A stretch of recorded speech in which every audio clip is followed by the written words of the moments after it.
زنان زندانی در اوکراین حجره محبس را با صف پیش جبهه عوض می کنند.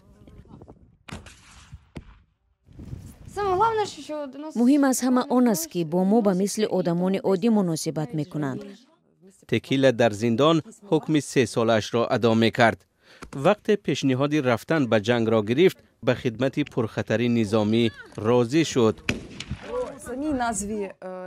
شما در بخش حمله‌وران هستید. آیا یگان بار از پیوستن به ارتش پشیمان نشدید؟ بله شدم، اما اگر همین حالا به من فرمان شود که باید به عملیات حمله همراه شوم، من می روم. لحظه ای که از زندان بیرون شدید چی حس داشتید؟ من نفس چقور کشیدم. بیرون از زندان حتی هوا دیگر است. روزهای دراز تکیلا در زندان با دوزندگی می‌گذشت. بناهن بعد بیرون شدن از آنجا باید جسمش را آب و تاب می‌داد.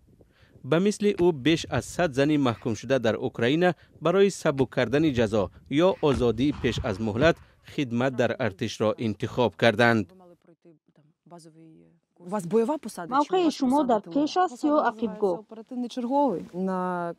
من در مرکز فرماندهی هستم.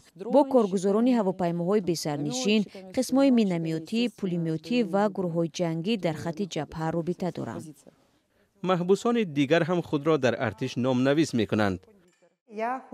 من میخواهم به جنگ روم، زیرا پسرم در 25 سالگی و بعد 3 ماهش شوهرم در بخمود در جبهه هلاک شدند.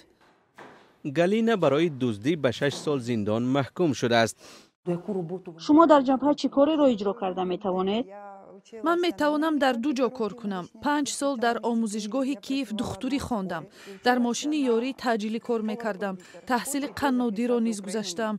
من میخواهم که اوکراین و فرزندان آینده امان را دفاع کنم. فرماندهان اوکراینی میگویند که محبوسان سابق سربازان جسور و انگیزه‌دار هستند.